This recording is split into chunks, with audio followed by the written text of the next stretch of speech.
Bagaimana menghitung X dari persamaan AX per BC sama dengan DE per FG, atau AB per CX sama dengan DE per FG. Nah, sekarang kita mulai dulu dengan beberapa perhitungan yang sebelumnya kita sudah lakukan. Jika kita punya 2/3 X sama dengan 5/3, gimana menghitungnya?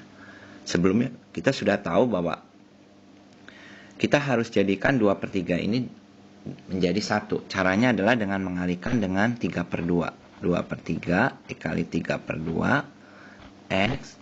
Ruas kanannya juga tentu kita harus kali dengan 3/2. Ruas kirinya menjadi X, ruas kanannya kita bagi 3. Ini 1, hasilnya adalah 5 kali 1, 1 kali 2, yaitu 5/2, atau 2,5. Nah, sekarang bagaimana kalau kita punya bilangan sebagai berikut. 2X per 3A sama dengan 5B per 7C. Sama seperti sebelumnya, kita tuliskan dulu 2/3A kali X sama dengan 5B per 7C. Sekarang kita kalikan ruas kiri dengan 3A/2. 2/3A dikali 3A/2 X sama dengan 5B per 7C. Tentu sebelah kanan pun harus dikali 3A/2. Nah, kita ruas kirinya menjadi X, ruas kanannya 5 kali 3, 15. B kali A itu BA atau AB. 7 kali 2, 14. C, atau 1/14 AB per C. Mudah kan? Nah, sekarang coba kita lihat. Misalkan kita punya 5/3 X per B sama dengan 7C per 9D. Seperti sebelumnya, ruas kiri kita kalikan 3B per 5.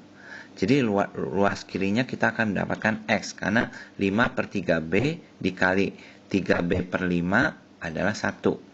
Ruas kanan tentu saja kita harus kalikan dengan 3B per 5. Nah, kita bagi dengan 3. Nah, kemudian setelah itu kita kalikan 7 kali 1, 7. C kali B adalah CB atau BC. Sehingga kita dapatkan 7BC per 3 kali 5, 15. Kali D, 15D. Mudah kan? Nah, sekarang coba kita lihat. Bagaimana kalau kita mempunyai AX per BC sama dengan DE per FG.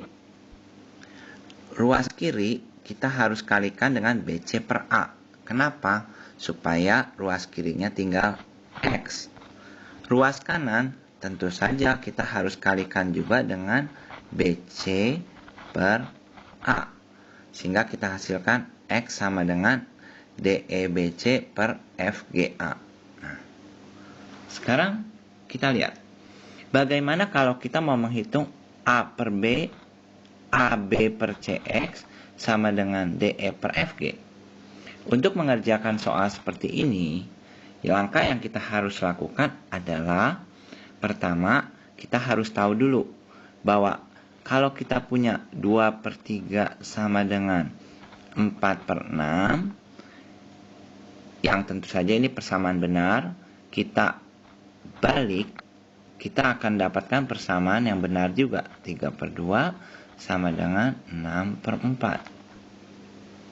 Nah, kalau kita punya persamaan A, B per CX, sama dengan DE per FG, kita balik.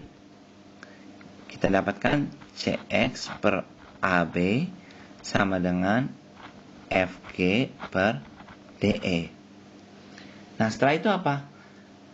Kita lakukan hal seperti sebelumnya, yaitu kita kalikan ruas kiri ini dengan AB per C. Nah, kalau kita kalikan dengan AB per C, kita dapatkan X. Ruas kanan, tentu saja kita harus kalikan dengan AB per C. Sehingga kita dapatkan X sama dengan FG AB per DEC. Nah, gampang kan? Sekarang kalau kita misalnya diminta begini. AB per CD sama dengan EF per GH. Berapa nilai H-nya? Wah, gimana nih? Gampang saja. Nah, sekarang kita balik dulu persamaan ini. Kita ubah menjadi CD per AB sama dengan GH per EF.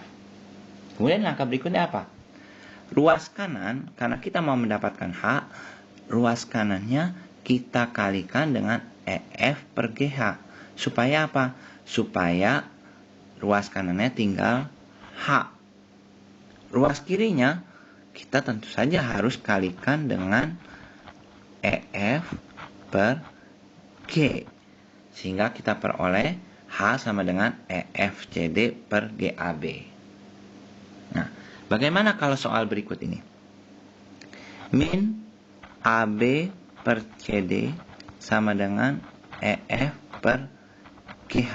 Dan yang ditanyakan adalah F-nya. Kalau begini, kita tidak usah balik karena F-nya ini sudah ada sebagai pembilang. Maka caranya adalah ruas kanan kita kalikan dengan GH per E. Kenapa? Supaya ruas kanannya tinggal F. Ruas kirinya kita kalikan dengan GH per E juga. Sehingga hasilnya adalah F sama dengan min ABGH per CDE. Tanda minus ini tetap ada di sana. Nah, sekarang coba kalian kerjakan soal-soal berikut ini. AX per BC sama dengan AZ per KL. Pertanyaannya adalah berapa nilai L? Kemudian BX per ZK sama dengan LM per CD. Berapa nilai dari M?